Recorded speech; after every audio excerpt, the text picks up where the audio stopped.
Hello teacups, what's brewing? Welcome back to the channel. Apologies that you're not seeing me today. Unfortunately, I did have a bit of an eye irritation last night. Really hurt, couldn't figure out what was wrong with it. I've woken up this morning and it's kind of sorted itself out in terms of the irritation itself. But the eye is all swollen and I just don't want to put makeup on it right now. And frankly, you don't need to see it. So we are podcast style. If I'd had an eye patch, I would have come at you as pirate style Captain Milk of the Tetley Seas. But alas, my life choices have left me as not having an eye patch on command. I can't help but feel mistakes have been made somewhere. But we are where we are. I have brought to you an unrealistic AI-generated version of myself, just so you feel at home with Foodie's content. We do like to pay homage to our inspiration here. Now, just to warn you all, this is basically going to be me recapping Chantal, reacting to Yo Mama, reacting to stuff that Chantal has left around the internet about other reactors. I fully acknowledge in advance that this is ridiculous, okay? But we are where we are with it, so let's get through this together. So Foodie claims she was listening to Yo Mama while she was washing dishes, and it was BS, so she's reacting to the stream. So she's mad at Yo Mama. I thought originally she was mad at everyone, and of course she is mad at everyone, but specifically Yo Mama today. She also says she didn't want to have to do this, and to be clear, she does not have to do this. She's welcome to, but no one is twisting her arm. This never ends well for her. And when she says she's coming in with receipts, she seems to be coming in with like second and third hand accounts from other streams that she's claiming she doesn't watch, but now apparently watches all the time. Now, to clarify before we start, everyone can react to everyone else, and people are responsible for their own feelings and their own way of handling things. Because it's a thing she brings up again and again in the sense of, well, I can react. It's on the internet, right? I can react. Absolutely, she can. What's good for one is good for the other. But when I say good, she doesn't tend to do it very well, so it doesn't tend to work for her. Also, before we start, there seems to be a bit of a dive into inter-community relationships here and some of the beefs going on at the moment. I don't keep up with those very much, so this was a little more confusing for me. But if you've got feelings about any particular one of them, feel free to take those to the creators. The fact that Chantal claims not to watch anyone and is all up on these things tells you a lot. So, she claims she was listening to another stream, which she likes to do while she's doing chores, and she knows she needs to get out of the habit. So she was listening to a creator called Original Owl about Samantha, who is part of the YouTube Underground channel, or has her own channel, or they're together, the creators are. And apparently they were making fun of Gigi's mum, who has dementia. And Your Mama is claiming that Chantal came for Samantha's kids. Chantal is basically arguing that while to the mothers and fathers in any family, their kids are always their kids, these particular children are adults, and that the information about them was released by Sam, and it was that they worked in brothels. I have no first-hand account of this. I cannot tell you how much of this is true and how much isn't. It doesn't really matter for the point she's making. So this basic idea all leads to a bit of a rant. Now, Chantal claims that she doesn't come out and cry on the internet, and just take a moment for that to sink in, can you?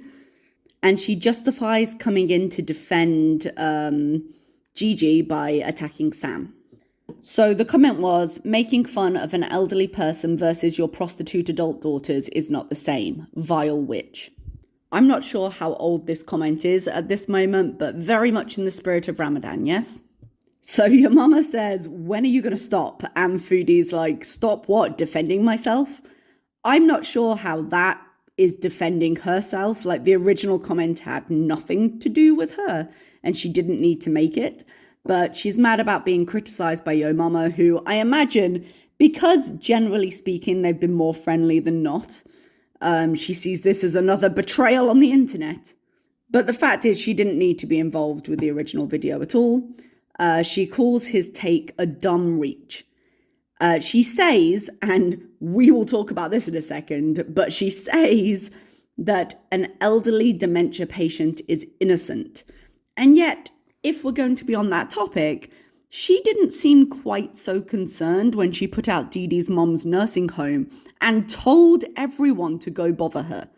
Because she didn't just dox Dee Dee's home, although the number had been out before. She encouraged her viewership to go and bother her. The basic argument is that Yo Mama is saying she's calling children prostitutes and that that's awful. That doesn't seem to be exactly what she's doing. But Foodie is saying that while the person is Sam's child, she's a fully grown adult. And the reason we know her career is because Sam told us. If it's online, it's fair game, as she always has told to her.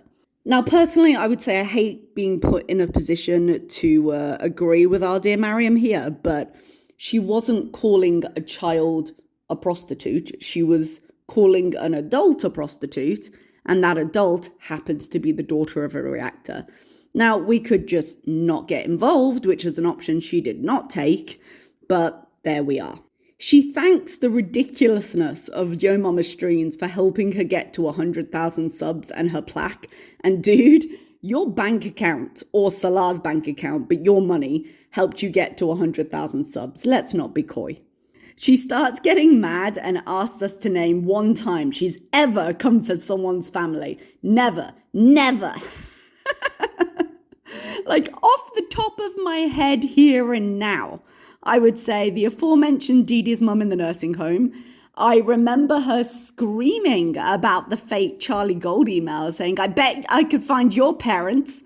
And didn't she at one point, I can't remember who this was, but didn't she at one point put up a picture of somebody's daughter and say, oh, look, they're fat, they're obese, and then you're reacting to me? I can't remember which reactor this was, but I am sure somebody can. I remember that happening. I'm also sure there are many more examples. Chantal has doxed a lot of people. Chantal has ranted a lot of times.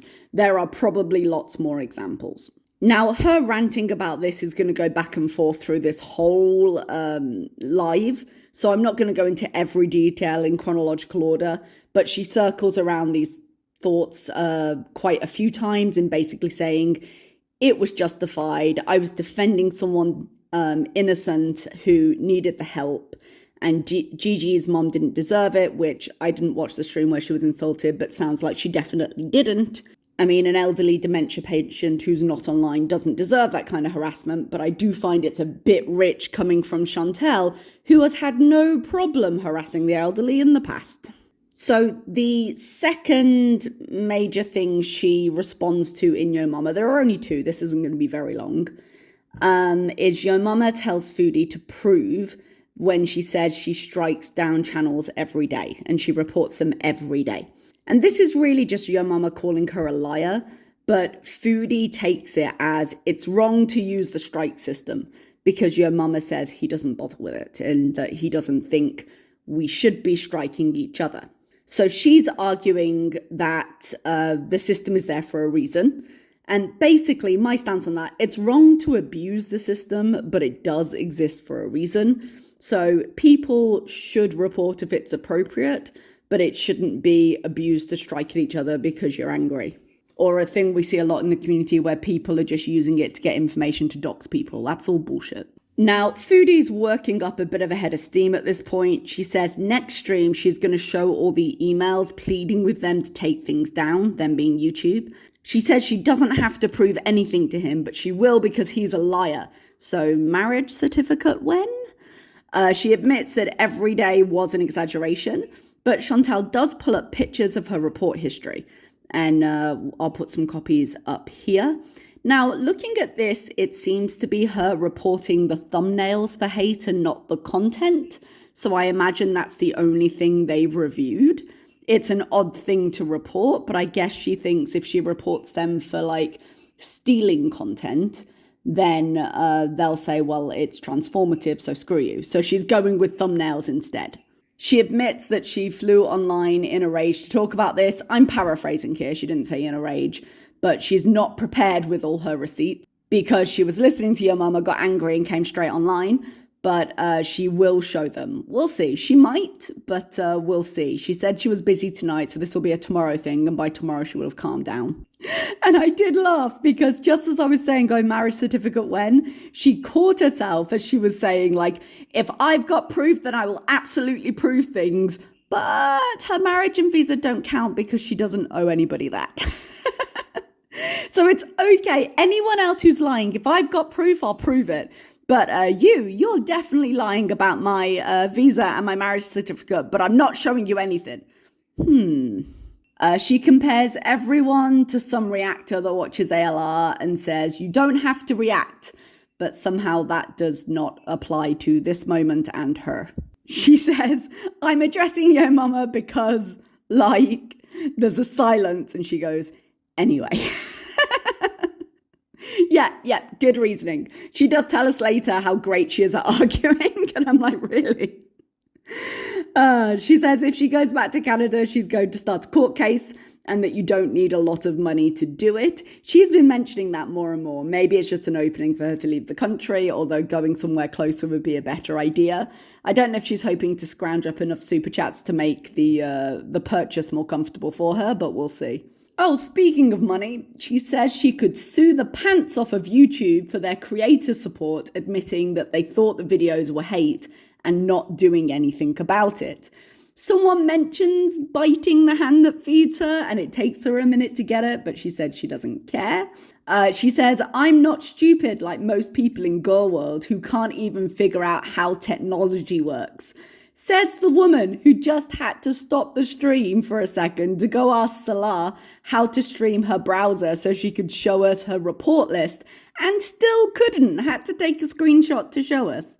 She also put the screenshot in a bit of an odd position on the screen.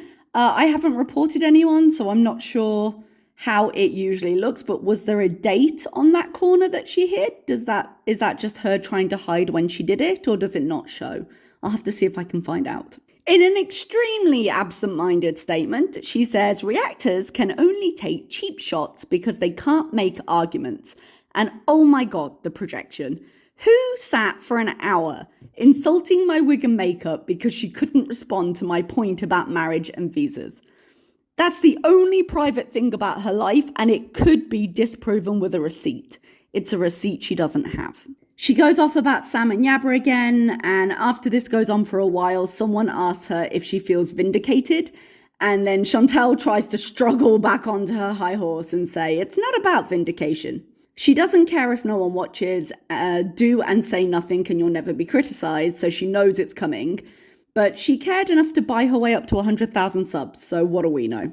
Ooh, chat then reminds her about her talking about Dee Dee's mom, and she says simultaneously that she doesn't remember what she said, but also it's nothing to do with the current situation. Come up with something current. Then she catches herself and says, and don't bring up Allah's wife, which was a more current example, because I was mad and I apologized. And apparently that justifies everything. Did she apologize? I don't actually remember that. Maybe that's what was going on behind the scenes legally, so they both had to shut up about each other. She says she dares to say poor Dee Dee's mum, like she didn't try and send people after her. Like, Foodie doesn't get to decide the statute of limitations on being a terrible person. Like, it doesn't expire. People can change, but Foodie is infamous for her lack of change. So until she shows a reason for us to move past it, time isn't going to be enough. So her rant is turning again to circle around everything that annoys her. General reactors, and then being overweight, and then people telling her how she should be eating. She acknowledges that she needs to stay away from the channels instead of filling herself with the negativity. And yet, here we are. We're on to the topic of the stigma of eating disorders and how she feels discriminated against even by doctors, because you've got to try for a little bit of that sympathy when you feel like people are attacking you. She dismisses therapy as, how many times do I need to cry over my past? I don't want to. She says that people make fun of her cycles, but she gets addicted to the planning stage. And I understand that because the planning stage is full of possibilities. She can feel like she's making progress, even as she's stuffing her face and writing a journal. Because, you know, dreaming is a form of planning. Not quite sure how we got here, but she loves Costco and wants to go back. But back again into something a little more relevant to the previous conversation. Deplatforming is terrible, and we should be teaching tolerance for people like Eugenia Cooney. You can argue back and forth on these issues, but the idea again is that she's benefiting from her presentation online, and therefore her ability to get well is compromised by the fact that she's making money from how she looks and how she presents herself and how she brings in an audience.